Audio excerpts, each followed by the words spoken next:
कार्यक्रम अन्नदाता सुनिए सब बन भैया ने रिसाले भाई की राम राम।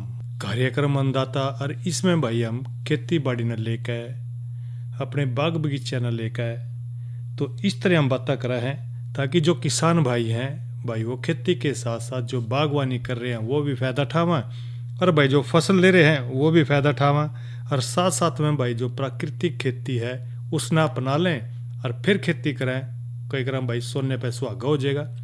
तो क्यों ना भाई आज हम भी बात कर रहे हैं कि भी देखो आम का जो सीजन है ना ताज़ा ताज़ा अभी गया है, क्योंकि देख रहे हैं किसान भाई तो क्योंकि जब आम का सीजन चला जावा तो भाई आम के जो बाग हैं उनमें कई डाल की बीमारियां लग जा है, यानी कि भाई उसमें जो कीट आवेंगे उनका प्रबंध किस डाल करना है इस बारे में जो है हम बातचीत कर रहे हैं। तो किसान भाई देखा है कि जो हमारा आमतौर पर जो हम फसल लेवा है आम की और उस फसल न लेने के बाद न्यू सोचेंगे भाई चलो फसल तो हमने ले ली पर भाई इसमें के बीमारी आवेगी, पर ऐसा नहीं।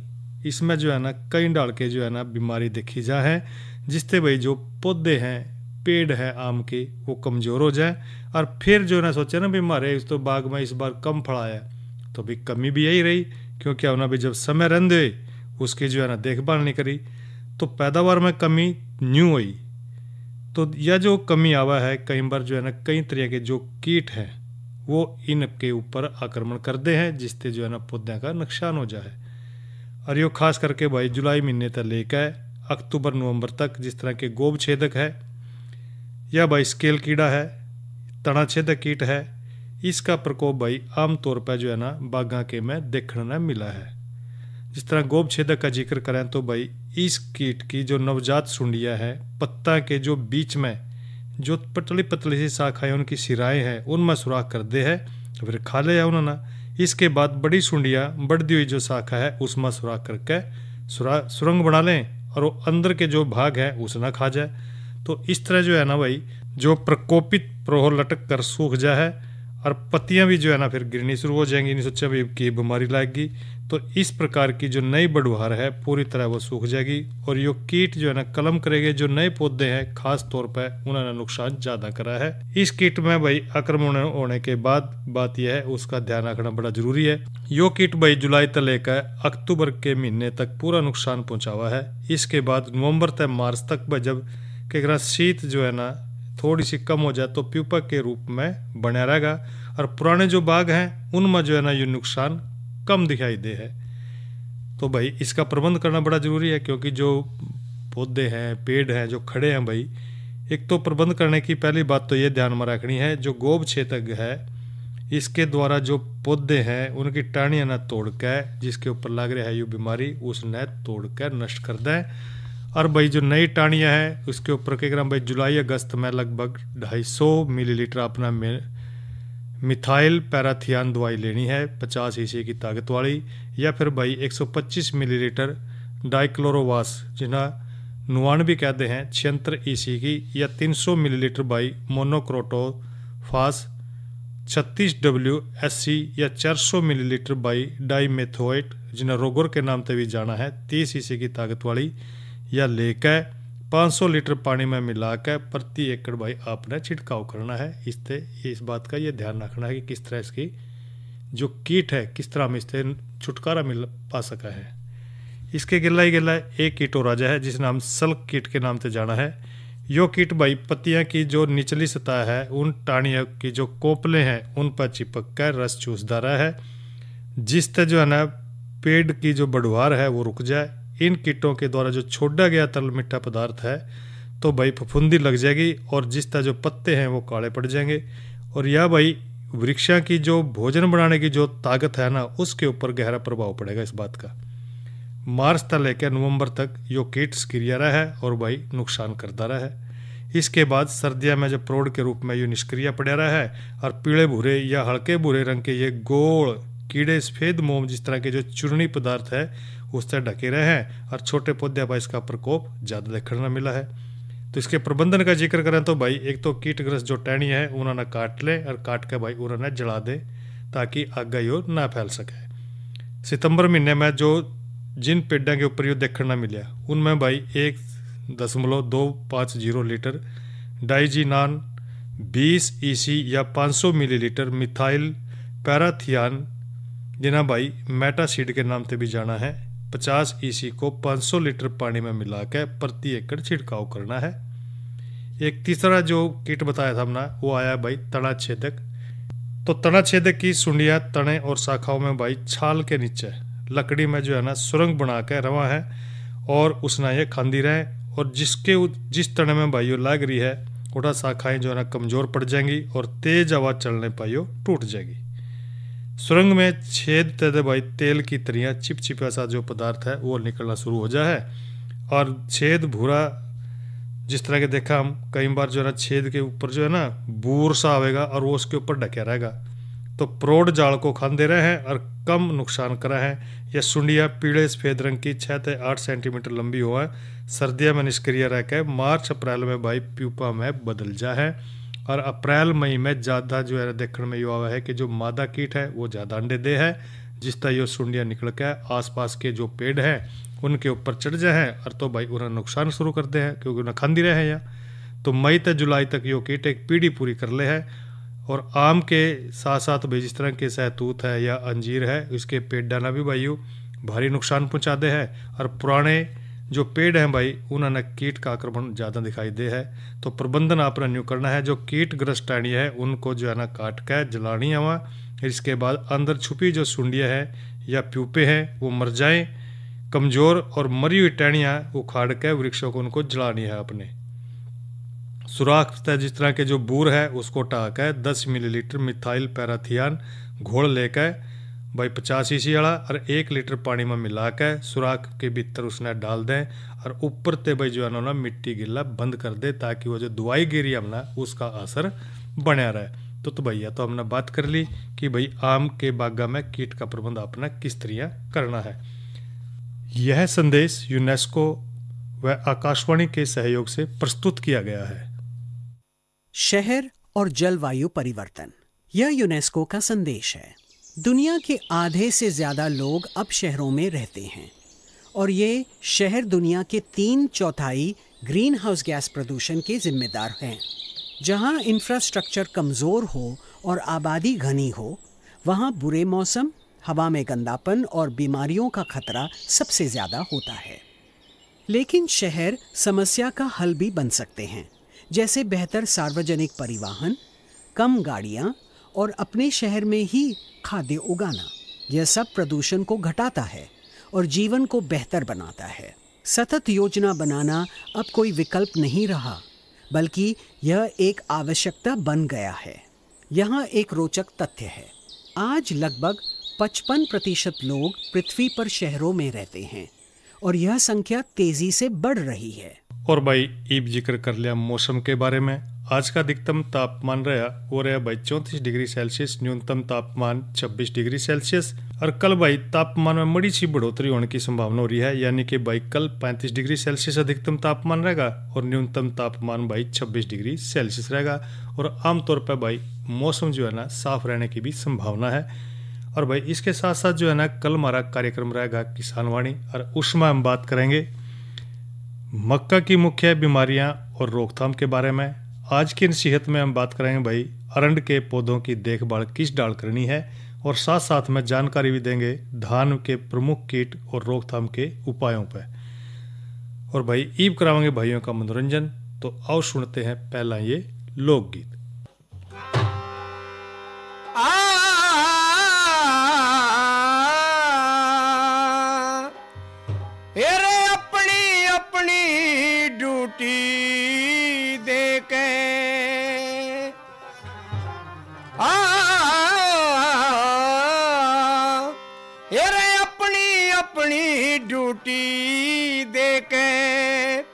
यू तो सब संसार चला जाएगा, और मृत्यु के घेरे में जीव भाई होला चारे चला जाएगा। और अपनी अपनी ड्यूटी देके सब संसार चला जाएगा। मृत्यु के घेरे में जीव भाई होला चार चला जाएगा।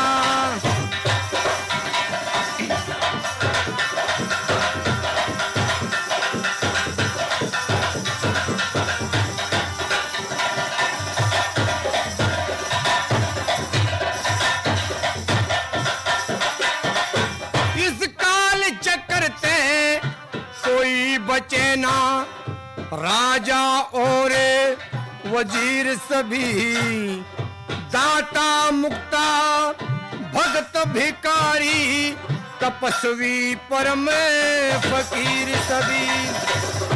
वैद डॉक्टर और पंसारी, निर्धन और अमीर सभी, खाक बराबर असर करे ना, जो है दवा अक्सीर सभी।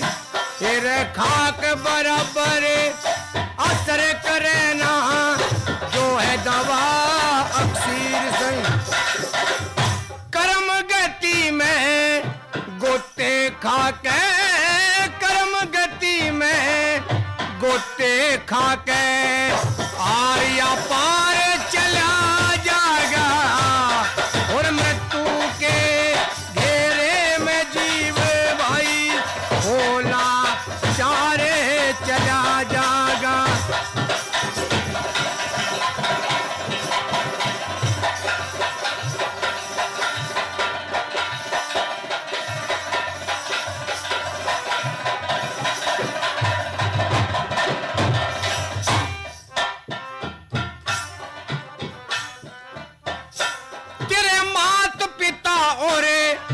भाई बंधु तेरा कुटुंब कबीला यहीं रह जा, क्या के खतरे तेरा जुल्म करे तेरा सभी वसीला यहीं रह जा। तेरी महल अटारी और कुएं बावड़ी, चक और किला यहीं रह जा। तेरे दुश्मन और दोस्ती दोनों शिकवा गिला यहीं रह जा। तेरे दुश्मन और दोस्ती दोनों शिकवा गिला यहीं रह। और सभी देखते रह जाएंगे भाई, सभी देखते रह जाएंगे, तू धारों धार चला जाएगा। मृत्यु के घेरे में जीव भाई होला चार चला जाएगा।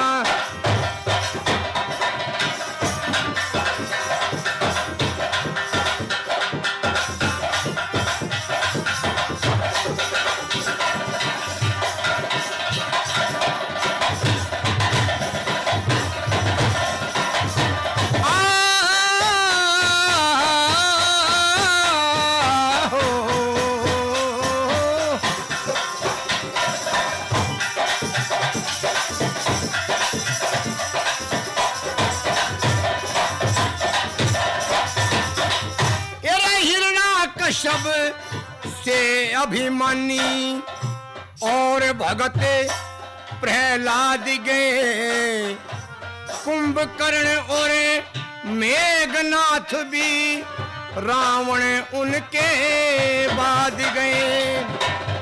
राम लखन और सिया जानकी कृष्ण हर्ष संवाद गए। संबत दिवस आयन रात्रि अंत मध्य और आदि गए रे। संबत दिवस आयन रात्रि अंत मध्य और आदि गए। इसी तरह ते एक दिन तेरा रे, इसी तरह ते एक दिन तेरा यू सब परिवार चला जाएगा। मृत्यु के घेरे में जीव भाई होला चार चला जाएगा।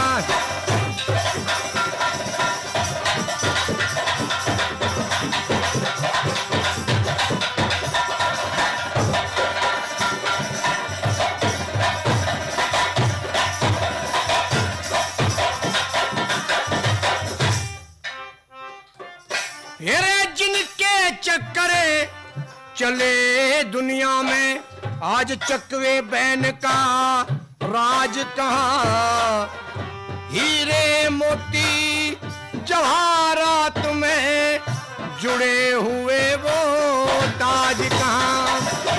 ये तारा और सिकंदर जैसे इस दुनिया में आज कहाँ, दादा शंकर नथुमान सिंह उन गुरुओं के साज कहाँ।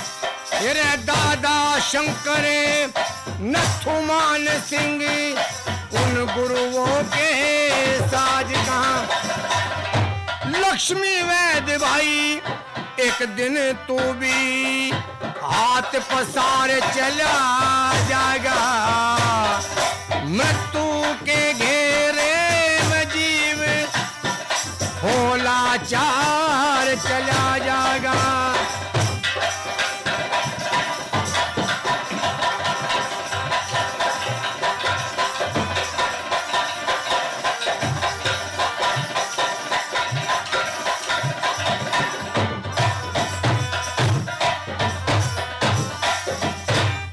और भैया ने ये तो सुनी रागनी, गाय कलाकार थे अमर सिंह। और भाई नई फसल नई उमंग में बात करेंगे जड़ वाली सब्जियों की बिजाई पे।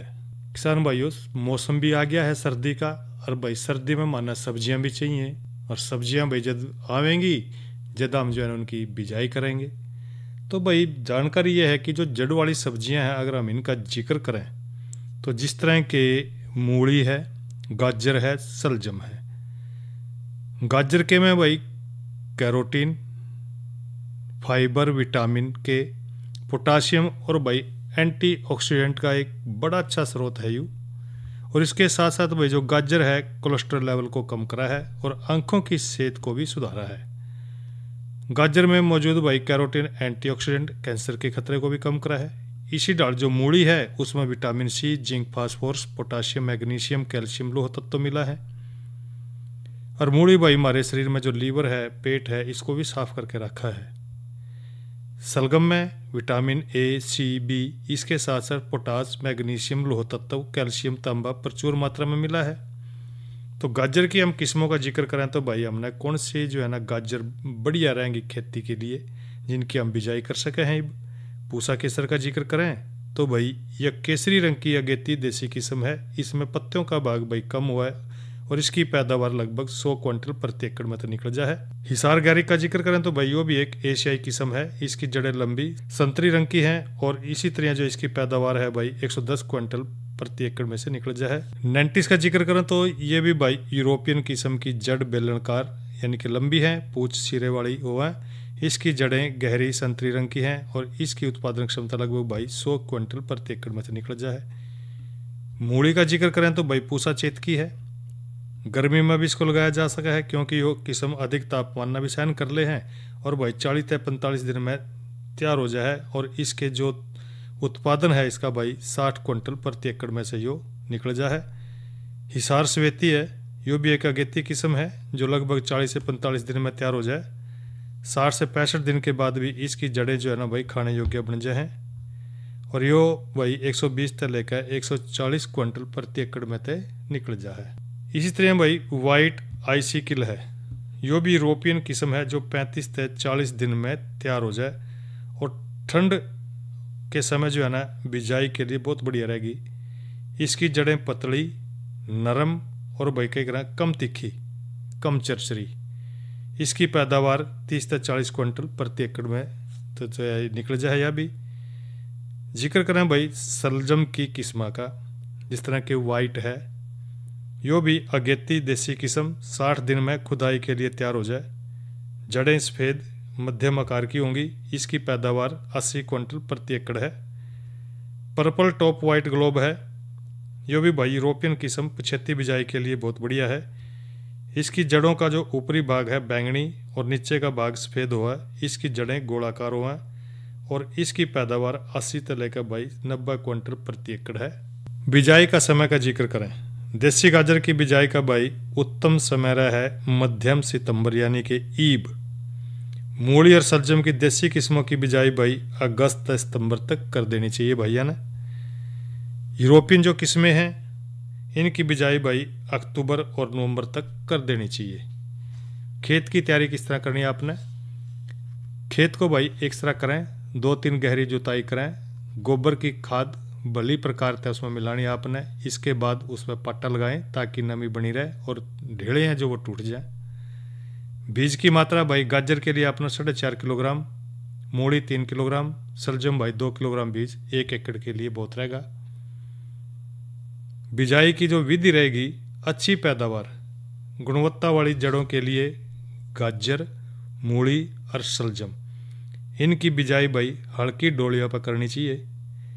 मेंढ सीधी दोनों तरफ से भाई थपा दें, उसको थपाई कर दें। डोलियों के बीच का फासला अपने लगभग भाई 35 से लेकर 45 सेंटीमीटर के बीच, और पौधे का जो फैसला है वो 6 से लेकर 8 सेंटीमीटर के बीच में होना चाहिए। डोलियों की चोटी पर 2 से 3 सेंटीमीटर नाली बनाकर बीज बोना चाहिए, इस बात का जरूर ध्यान रखें। खाद और भाई उर्वरक का जिक्र करें तो तीनों फसलों के लिए लगभग 20 टन गोबर प्रति एकड़, 24 किलोग्राम नाइट्रोजन, 12 किलोग्राम फास्फोरस प्रति एकड़ और गाजर में भाई 12 किलोग्राम पोटास प्रति एकड़ देना जरूरी है। मूली और शलगम में पूरी खाद बिजाई के समय डालनी है और गाजर में आधी नाइट्रोजन और पूरा फास्फोरस और पोटास बिजाई के समय, शेष जो नाइट्रोजन है बिजाई के 3-4 सप्ताह के बाद खड़ी फसल में डालकर मिट्टी चढ़ानी है, इस बात का भी ध्यान रखना है। पानी का जिक्र करें तो भाई बिजाई करते समय नमी की जो कमी हो तो पहला सिंचाई बिजाई के तुरंत बाद कर दें। ध्यान रखें कि पानी डोलियों के 3/4 भाग से ऊपर नहीं होना चाहिए। बाद में सिंचाई मौसम के अनुसार मूली शलजम में 12 से 15 और भाई गाजर में 15 से 20 दिन के अंतराल पर सिंचाई करनी है। मूली शलजम में भाई 3 से 4 बार, गाजर में 5 से 6 सिंचाई की जरूरत पड़ा है। खरपतवार और जो भाई अन्य की जो क्रियाएं हैं 2 से 3 बार निराई गुड़ाई कर देनी चाहिए। फसल की खुदाई भाई जड़ों को मुलायम अवस्था में खुदाई करनी है आपने। देसी गाजर 100 से 130 दिन के बाद, यूरोपियन गाजर 60 से 70 दिन के बाद, देसी मूली 45 से 60 दिन के बाद, यूरोपियन मूली 35 से 40 दिन के बाद, शलजम की भाई 45 से 60 दिन के बाद खुदाई करनी चाहिए। तो इन सारी बातों का ध्यान आपने रखना है और भाई अच्छी पैदावार आप ले सको हो जड़ वाली सब्जियों की। अब जानकारी देंगे भैया ने प्राकृतिक खेती, प्राकृतिक विधि तय नर्सरी पौधरोपण में सावधानी के रखनी है आपने, इस बात का जरूर जानकारी देंगे भैया ने, क्योंकि भाई नर्सरी की तैयारी प्राकृतिक विधि में बड़ी जरूरी है। एक तो ऊंचा डाला वाला स्थान चुनना आपने और 5 ग्राम उपचारित बीज के लिए भाई 10 फुट लंबा 3 फुट चौड़ा 1 बित्ता ऊंचा बेड बना लें।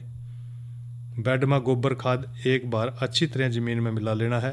नर्सरी बेड में 5 लीटर जीवामृत या भाई 5 किलो घन जीवामृत मिला दें। दूसरे दिन शाम को भाई बीजों को कतार में बुआई करें और बीज की जो बुआई है कतार में भाई 1 उंगल गहराई में करनी है और कतार तय कतार की दूरी आपने 2 उंगल और भाई बीज तय बीज की दूरी 1 उंगल रखनी है, इस बात का ध्यान रखेंगे नर्सरी तैयार करते समय। तेज धूप और बारिश से बचाने के लिए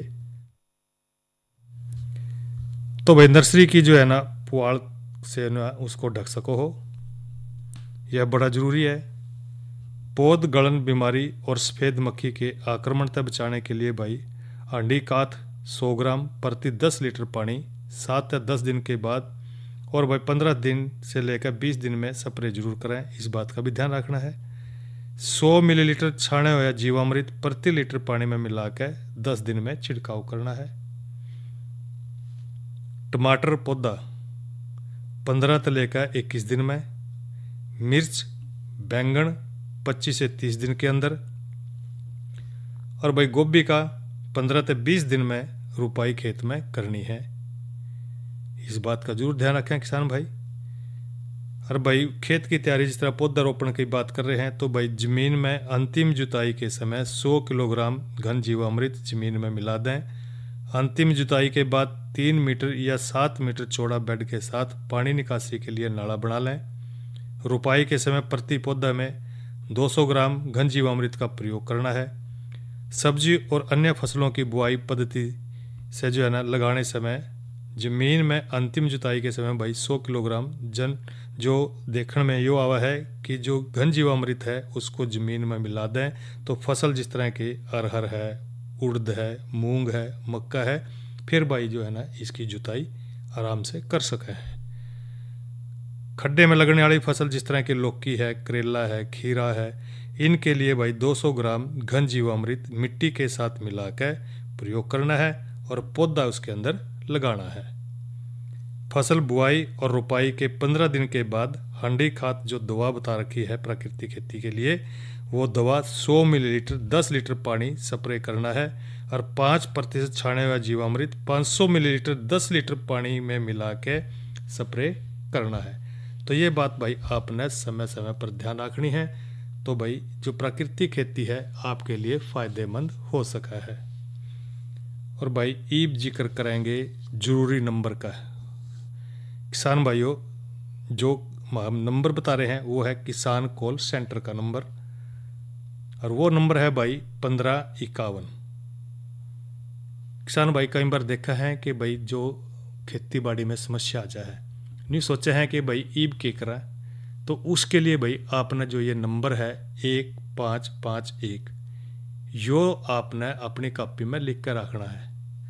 जब भी खेती बाड़ी से संबंधित कोई समस्या आवे तो आपने भाई तुरंत फ़ोन मिलाना है। खेती बाड़ी से संबंधित जो हमारे वैज्ञानिक हैं, डॉक्टर हैं, वो आपको उस समस्या का समाधान जरूर बताएंगे और जानकारी भी देंगे, ताकि भाई जो खेती है वो उन्नत भी बने, साथ साथ में उत्पादन भी अच्छा आवे उसका। तो ये सारी बातें भाई आप इस नंबर पर संपर्क कर सका है और जानकारी ले सका है। तो ये तो हमने बताया नंबर किसान कॉल सेंटर का। और भाई अब जो है ना किसान भाइयों, जो कार्यक्रम अन्नदाता है वो यहीं पर संपन्न हो रहा है। रिसाले भाई ना दो इजाज़त। अच्छा भाइयों, राम राम।